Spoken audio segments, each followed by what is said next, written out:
La Catedral de Nuestra Señora de Asunción. Todo el conjunto de la Catedral de Nuestra Señora de Asunción, con la Iglesia del Sagrario, fue declarado Monumento Histórico Nacional, bien de interés cultural, el mes de junio de 1931. En la actualidad ha presentado su candidatura para ser considerado por la UNESCO Patrimonio de la Humanidad, una de las principales obras del Renacimiento andaluz, monumento de referencia de la ciudad y de la diócesis. La Catedral de Jaén encierra enormes valores artísticos, que estiran en su elegancia, en la exacta definición de sus espacios y proporciones, y, por encima de su papel de contenedor, alberga multitud de obras de arte.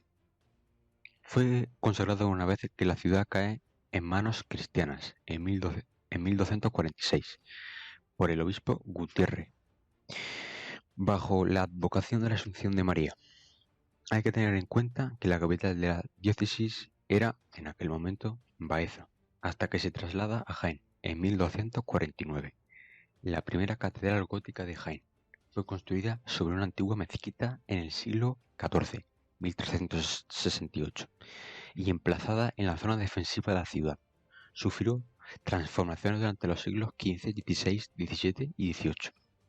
La mayoría de estas intervenciones no han interrumpido la unidad y la fidelidad al espacio moderno renacentista. El conjunto catedralicio es de lo más armónico y proporcionado del patrimonio monumental andaluz. La tipología arquitectónica desarrollada en Jaén fue durante 3 siglos arquetipo para posteriores construcciones en España y Latinoamérica, en especial la iniciada en los siglos XVI, XVII, XVIII, como la de México, Puebla de Los Ángeles, Guadalajara, Mérida, Yucatán, La Habana, Cuzco, Bogotá y Potosí, entre otras, hasta el punto de considerarse como la gran aportación como modelo hispano a las tipologías catedralicias. En opinión del profesor Bonet Correa, el modelo de basílica alaginense constituye el más preciado legado de la arquitectura española en América. La construcción de la catedral a lo largo de varios siglos modificó e influyó en el desarrollo urbano de la ciudad. Su construcción se extiende desde 1570 hasta 1802. Duró su construcción. Andrés de Vandelvira realizó el proyecto definitivo que había de dar a la catedral de Jaén, pero fueron muchos los que aportaron su trabajo. En cualquier caso, y pese a la presencia decorativa de distintos estilos arquitectónicos, la catedral presenta una unidad estilística poco usual. Se concibe como santuario del Santo Rostro y bajo la advocación de la Asunción de la Virgen. El solar ocupaba una esquina de la muralla árabe primitiva y fue ocupada por aljama o mezquita mayor. No queda ningún resto de la misma, pero se supone que era de reducida extensión. La iglesia tuvo una destacada participación en la conquista de Alto Guadalquivir, con dinero, tropas y propaganda a la que la corona correspondió dándole poblaciones, castillos, propiedades rústicas y urbanas, distribuidas por las tierras jiennenses. La importancia económica de la diócesis de Jaén, obispos y cabildo justifica la magna obra de la catedral tanto desde la óptica de su fábrica como desde el valor simbólico y cultural de su arquitectura. Recordemos que la diócesis de Jaén ocupaba en el siglo XVI el noveno lugar en prosperidad de entre las 34 diócesis castellano-leonesas. Esto benefició la labor constructiva a la vez que concentró las decisiones artísticas en sus prelados y benefactores. El cabildo catedralicio seguía en importancia al obispo. Esto marcaba las directrices de la organización de la diócesis. Sus decisiones eran seguidas por el resto de las parroquias y clérigos en materia relacionada con la vida eclesiástica, liturgia, justicia, economía y fábricas. Su sede era la catedral y estaba compuesto por 2/3 de los canónigos de Jaén y 1/3 de la sede de Baeza. Los miembros del cabildo detentaron un elevado rango clerical y social. Gozaban de una excelente posición económica, pertenecían al estamento noble y gozaban de inmunidad jurisdiccional y tributaria, así como la acumulación de prebendas. Esta situación posibilitó que el cabildo pudiese acometer las obras de la catedral, aun cuando en el siglo XVII la economía jienense entró en una profunda crisis. Este hecho implica que el ambiente en que se desarrolla la actividad artística es cerrado y austero. Obispos y cabildos supervisan toda la obra orientándola según las directrices del Concilio de Trento. Estas directrices, desde 1516, se amplían al entorno urbano de la catedral, gracias al pleito que el cabildo gana el poder civil. La figura del visitador de obras, cargo creado por el obispo Sarmiento a finales del siglo XVI y que más tarde se convierte en maestro de obras de catedral, centraliza y controla toda la labor arquitectónica en el territorio de la diócesis. El trabajo de los canteros está regulado por normas gremiales. Solo los maestros, en un estrecho margen, pueden sustraerse a dichas normas. A partir del siglo XVIII, el nuevo panorama artístico ligado a la monarquía borbónica pasa por la directriz de la academia, creándose una nueva situación en la que la individualidad de los arquitectos constituye uno de los nuevos ejes de la práctica constructiva. Las ideas del Renacimiento sobre el papel del arquitecto habían roto con el pasado medieval. Sin embargo, en nuestro país, la aceptación de este proceso de individualidad creadora se verá sujeto a los promotores y mecenas y a la organización gremial del trabajo.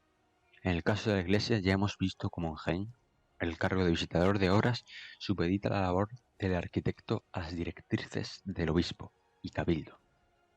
No obstante, el impulso dado a una nueva catedral renacentista por el cardenal Merino hará de Andrés de Valdivia la figura clave para comprender el conjunto de la catedral y la fidelidad al proyecto que en los siglos posteriores se sigue. Valdivia introduce en la catedral todo un programa renacentista, en la línea de los mejores programas que se han llevado a cabo en la península. Este clasicismo tiene como base arquitectura de tradición medieval, pero con soluciones modernas, fruto de una reflexión técnica y teórica. No es casual que el tratado de Alonso de Vandelvira, hijo de Andrés, recoja las soluciones aportadas por el maestro. Este tratado se utilizó hasta bien entrado el siglo XVIII. Recoge todo el arte de la estereotomía o arte del corte de piedra.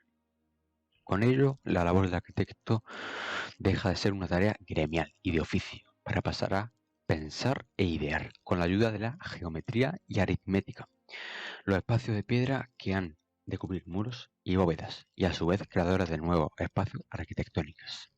La obra de Vandelvira en Jaén, en especial en la catedral, deja constancia de ello.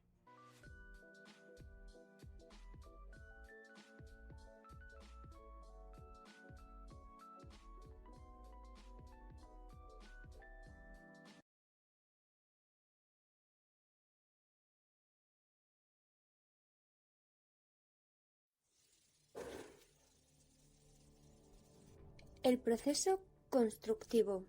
Edificaciones anteriores a la catedral actual.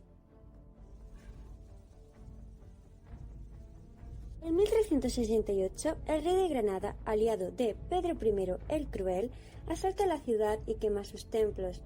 Ese mismo año, el obispo Nicolás de Viena emprendió la construcción en un edificio irregular de traza gótica, con 5 naves, coro, crucero, capilla mayor, claustro y otras partes más. En su testimonio dictado el 7 de marzo de 1382, legó todos sus bienes para la construcción de la obra. Pero en su muerte, en 1383, las obras se paralizaron. En 1492, el obispo Luis Osorio, ante el estado de ruina, ordenó derribar el crucero y la capilla mayor, pero no logró grandes progresos en la obra al tener que desplazarse a Flandes. Enfrente de la obra se puso el maestro cantero, Pedro López. Fue el obispo Alonso Suárez del Sauce el que, cuando vino trasladado de Lugo en 1500, acometió la renovación. Sacó los cimientos de la capilla mayor, el mismo lugar que la actual, con el presbiterio, obra que se acabó en 1519. Las del testero no eran capillas y no llegaron a cerrar, pero se levantó el muro principal. de estilo gótico, flamígero provisto de contrafuertes y un adorno formado de crestería simulada, que fue utilizado en la obra definitiva y que es el actual muro nororiental, obra tal vez de Enrique Egas. También costeó Suárez la coronación y la sillería del coro, al estilo de Berruguete. Juan de Arandas, en 1634, realizó una reproducción de la planta gótica, que más tarde el de Amaza recuperaría del archivo catedralicio. En 1525, el cardenal Merino ordenó revisar los pilares que sostenían la cúpula, que resultaron estar en muy mal estado. Entonces, Merino promueve la suscripción de recursos para un nuevo templo, construido a lo romano, creando una cofradía de 20.000 hombres, unas tantas mujeres, que abonan una cuota de un real. En 1540 se colocó la primera piedra con arreglo a las trazas hechas por Pedro de Vandelvira, padre de Andrés, quien la dirigió durante más de 20 años. A mediados del siglo XVII se hubo que derribar el cimborrio y la capilla del obispo Suárez. De la traza gótica solo queda el muro norte, que se aprovechó en una nueva catedral. En el muro destacan algunas gárgolas. Una de ellas es muy popular en la ciudad y representa una mona, llegando a dar nombre al callejón de este testero, hoy parcialmente desparecido. La génesis del proyecto entronca con la corriente arquitectónica de Diego de Siloé, procedente de Granada.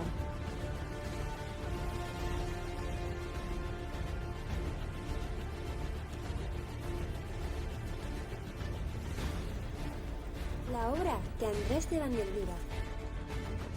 Andrés de Vandelvira recibe el encargo de construir la catedral a la muerte de su padre, el escultor y arquitecto Pedro de Vandelvira, en 1540. Pedro llevaba en el proyecto desde 1584 y ya había avanzado sus trazas, demoliéndose al efecto en la obra antigua.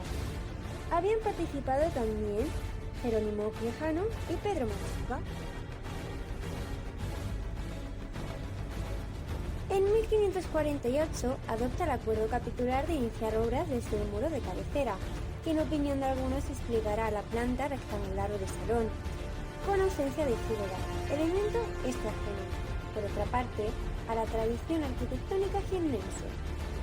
Mucho tuvo que ver también la presencia de la muralla, adosada al templo, y la torre de Alcotán, cuyo derribo provocó discusiones que no se resolvieron hasta 1555. La catedral dispone de 3 naves de planta rectangular, con testero plano, también llamadas de salón, separadas mediante pilares cruciformes de orden corintio, unidos por arcos de medio punto que sostienen bóvedas vaídas, que confieren a la construcción una sensación de calma y quietud. Dispone de 17 capillas hornacinas situadas entre contrafuertes interiores.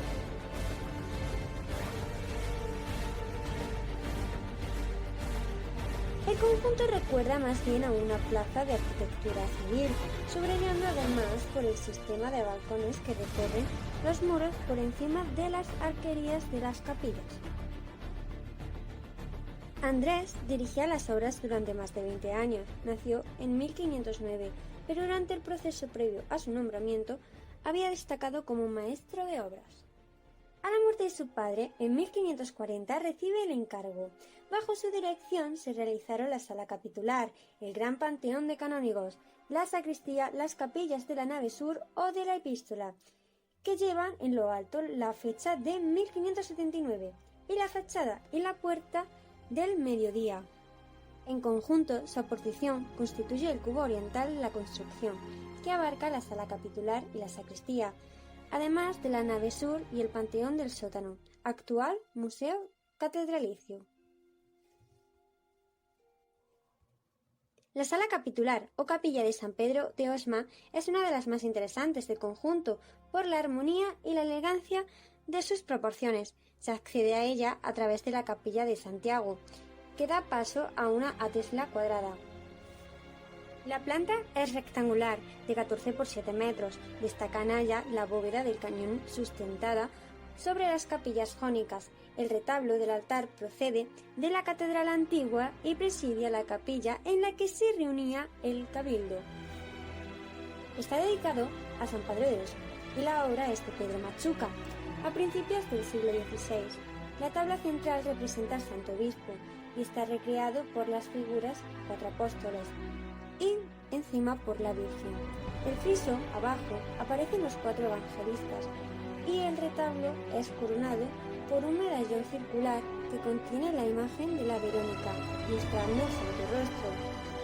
La sala data de 1556 y muestra un alto grado de influencia del Renacimiento italiano. En cuanto a la sacristía, nos encontramos con un nuevo espacio rectangular de 12 por 22 metros, formando escuadra con la sala capitular. Se considera la obra maestra de Van der Weyden.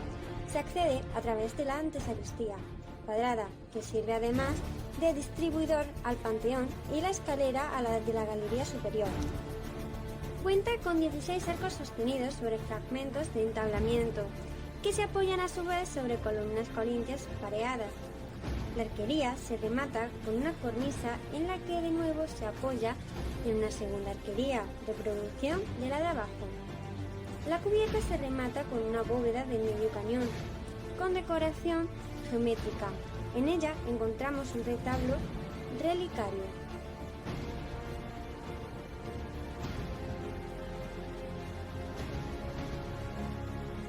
Con la llegada del cardenal Baltasar Moscaso y Sandoval, Juan de Aranda recibe en 1634 el encargo de reactivar las obras.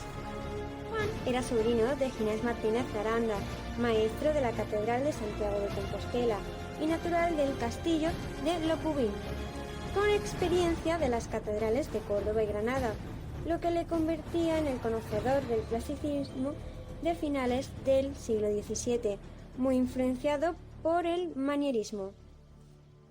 Son la nave del lado norte, el presbiterio, la cúpula y la capilla mayor, para lo que hubo que derribarse la obra gótica, aunque se aprovechó el muro que hoy puede contemplarse desde la plaza de San Francisco, que actuó como muro de carga.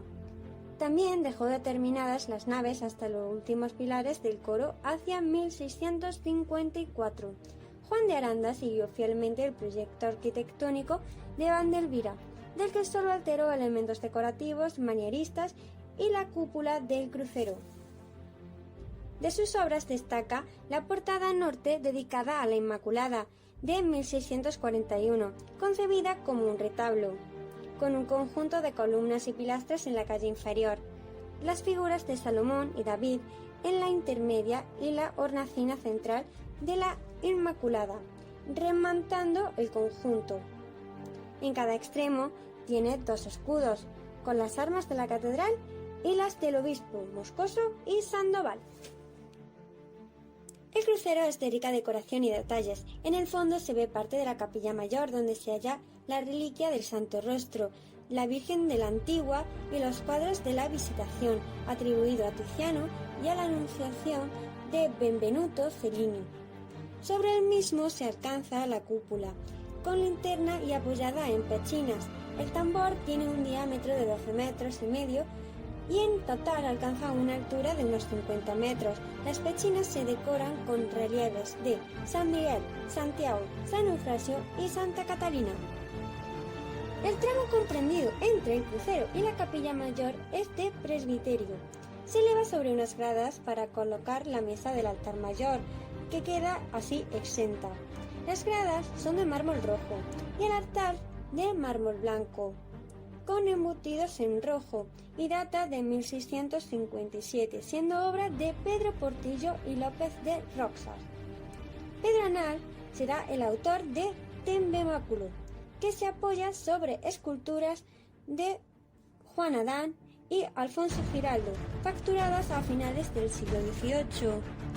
La capilla mayor aloja la reliquia del Santo Rostro y es por tanto la más ancha, 12,5 metros, y más rica en decoración. Pedro del Portillo dirigió la obra hacia 1660 por encargo del obispo don Fernando de Andrade y Castro, y fue el que cerró la cúpula sobre el crucero y enlosó el suelo. Ese mismo año, con una importante parte de las obras por delante, se consagró el templo. El Portillo ha sido considerado un discípulo menor de Aranda, y su contribución a la obra fue escasa y no demasiado afortunada. Eufrasio López de Rojas. Discípulo también de Aranda, recibió Eufrasio López de Rojas el encargo de las obras y termina los pilares y capillas que faltaban. A principios de 1667 comienzan las primeras trazas de la fachada, en las que interviene Bartolomé Zúñiga. También construye las dos torres y fallece en 1684. En 1688 se termina la fachada principal, con influencias italianizantes, especialmente en la presencia de los balcones, donde se exponía al Santo Rostro, y una majestuosa escenografía barroca con presencia de Fernando III, los padres de la Iglesia y los evangelistas. Mide 33 metros de anchura por 32 metros de altura, sin incluir los arranques de las torres que se enmarcan y confieren un aspecto italianizante. El efecto de las torres constituyen los elementos de mayor tradición renacentista y no se finalizarían hasta comienzos del siglo XVIII, ya bajo la dirección de Blas Antonio Delgado, discípulo de Rojas, y más tarde bajo Miguel de Quesada.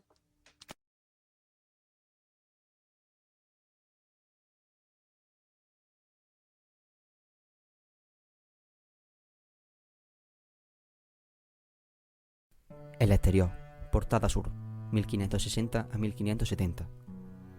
Dedicada a la Asunción, la obra de Andrés de Vandelvira es un conjunto clasicista de sobria y equilibrada composición.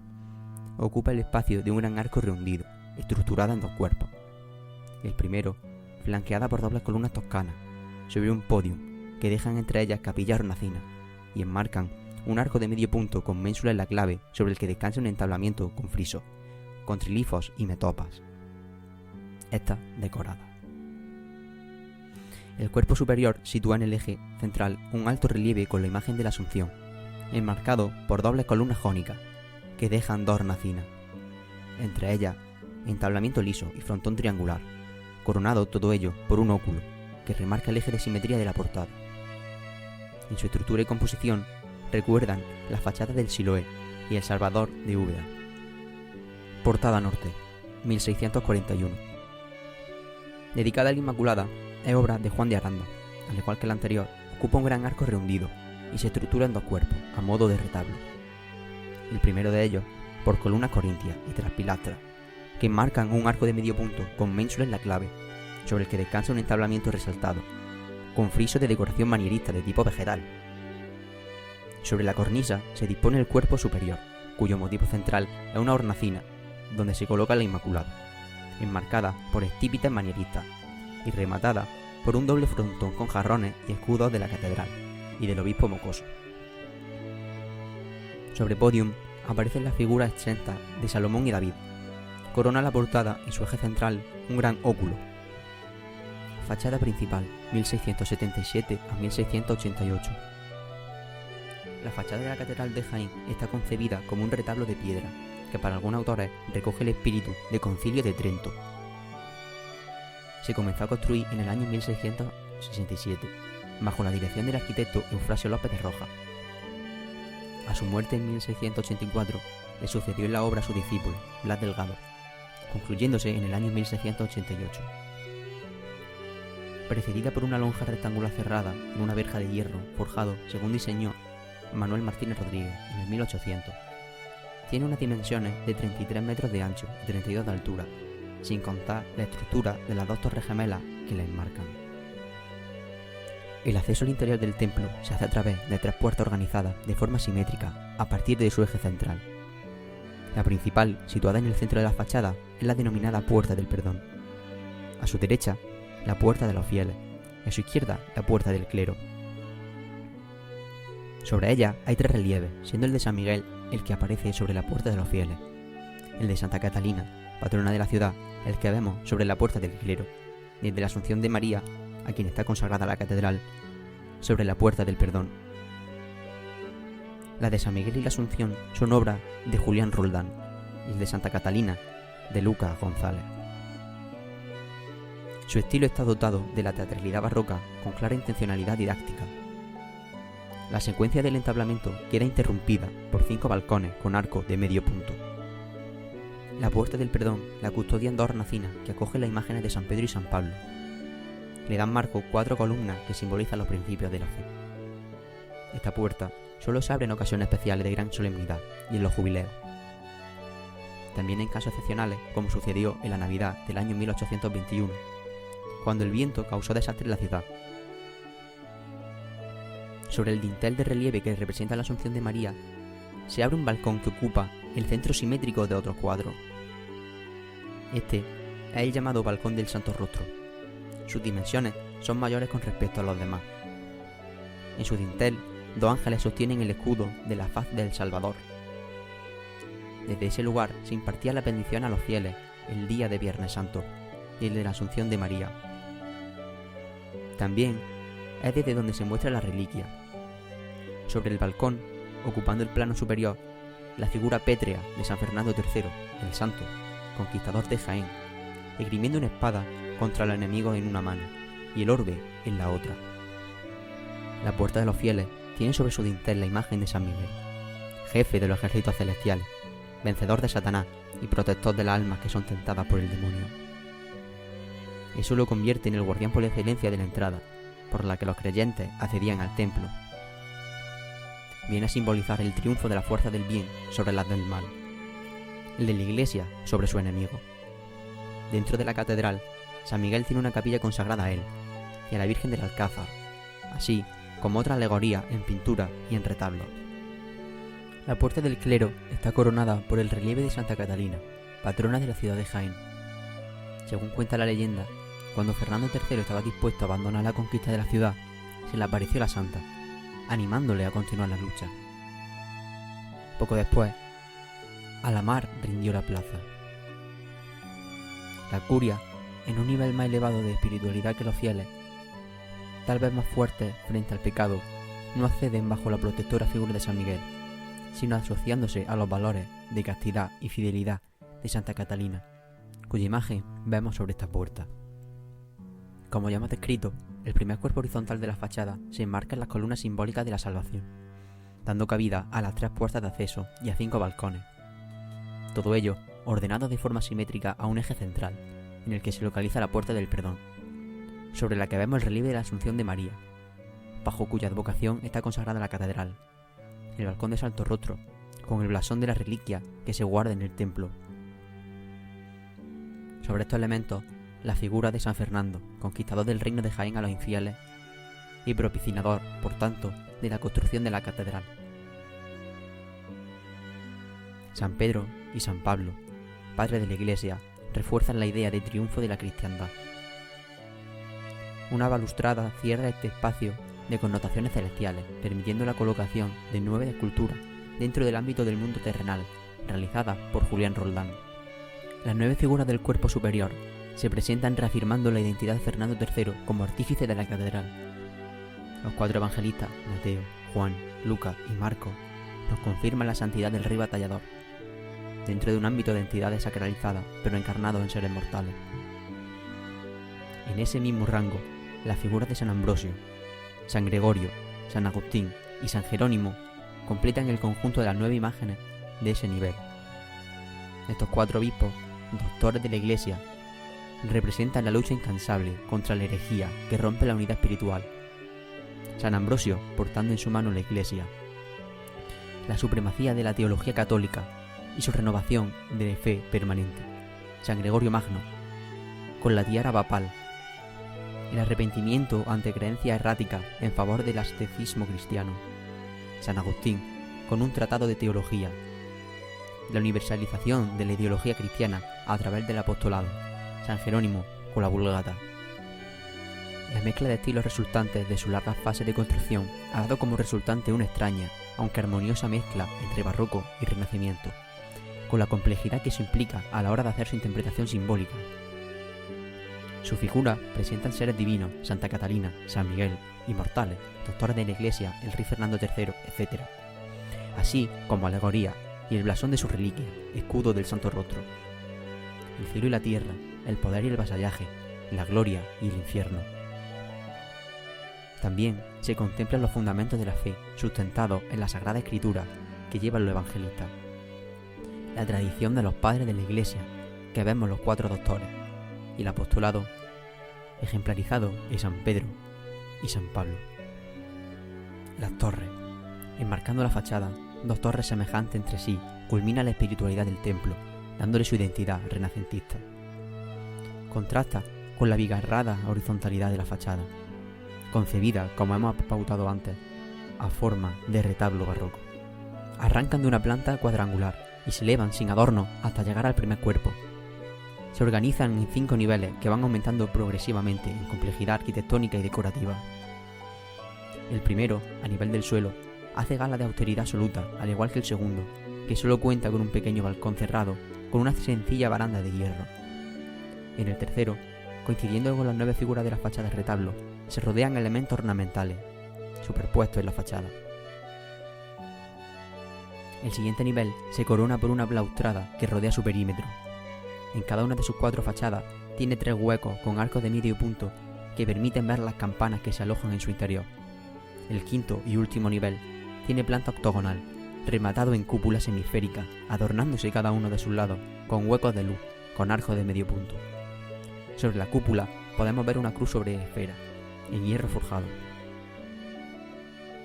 Para muchos, las torres son la prueba del predominio de la idea de Vandelvira a través de todos los siglos que duró su construcción. Iniciada por Eufrasio López de Rojas, se terminan a comienzos del siglo XVIII, bajo la dirección de Blas Antonio Delgado, discípulo del anterior, y posteriormente con Miguel de Quesada.